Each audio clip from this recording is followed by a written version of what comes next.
تو سب سے پہلی آزمائش مالی رنگ میں آتی ہے. سب سے پہلی ہٹ انسان کے فنانسز پر آتی ہے. مالی لحاظ سے بہت ہی تنگ دست ہوتا ہے اور ایسی ایکسٹریم کو پہنچتا ہے کہ بعض کا ناقابل تصور ہو جاتا ہے وہ فائنینشیل کرنچ جس میں سے اسے گزرنا پڑتا ہے کہ ایک بڑی اکثریت اسی پہلی سٹیج سے ہی دوڑ جاتی ہے اور پھر واپس دنیا کی طرف پلٹ جاتی ہے.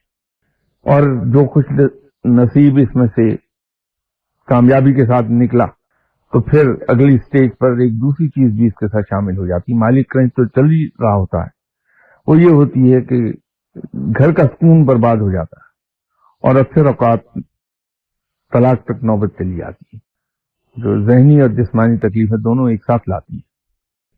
لوگ تو دوڑ جاتے ہیں لیکن پھر بھی چند ایک خوش نصیب ایسے ہیں جو یہ دونوں چیزیں بیک وقت مار کو آرام سے سہ جاتے ہیں. تو پھر ایک تیسری چیز میں شامل ہو جاتی ہے آخر, وہ یہ ہے کہ دنیا بھر کی تہمتیں, الزامات, عیب وہ اس شخص کے نام پر آنے لگتے ہیں. وہ لوگ جو کل تک جھک جھک کے سلام کرتے تھے, تعظیم میں اٹھ کے کھڑے ہوتے تھے, وہ تھوکنے لگتے ہیں انسان کو. اب ایک طرف تو وہ فائنینشیل کرنچ سے گزر رہا ہے, گھر کے اوپر گھر میں آتا ہے تو گھر میں دوسرا عذاب اس کا انتظار کر رہا ہوتا ہے, تو سارا دن وہ باہر کے عذاب سہتا ہے, شام کو آ کے رات کو گھر کے عذاب سہتا ہے. اور آن ٹاپ آف دیٹ یہ بدنامیاں اور لوگوں کے تانے اور تہمتیں اور الزامات ان سب کو فیس کرنے لگتا ہے. تو اگر آدمی ان سب میں ثابت قدم رہا تو پھر چوتھی چیز آگے شامل ہو جاتی ہے, وہ یہ ہے کہ انسان کو ترغیبات ملنے لگتی ہیں, لالچ اور ترغیبات. بجلی کٹی ہوئی ہے, گیس کٹی ہوئی ہے, گھر کا کرایہ نہیں ہے, ادھر گھر کے اندر بے پناہ قسم کا جھگڑا, دنگا فساد چل رہا ہے, الزامات نے زندگی حرام کی ہوئی ہے. تو ایسے میں جب ترغیبات اور لالچ ملنے لگتی ہے تو انسان کے پاؤں ڈگمگاتے ہیں.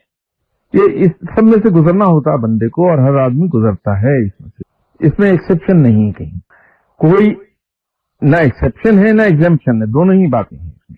تو اگر کوئی گزر گیا اس میں سے تو نارملی یہ 6-7 سال کا 8 سال کا پیریڈ ہوتا ہے, بٹ اٹ ڈپینڈس کہ کون آدمی اس کو سہ رہا ہے.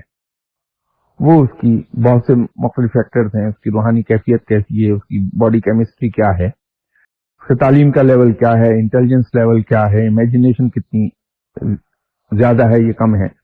یہ بہت سے اس کے فیکٹرز ہیں جو یہ ڈیسائیڈ کرتے ہیں کہ یہ پیریڈ کب تک پرولونگ کرے گا.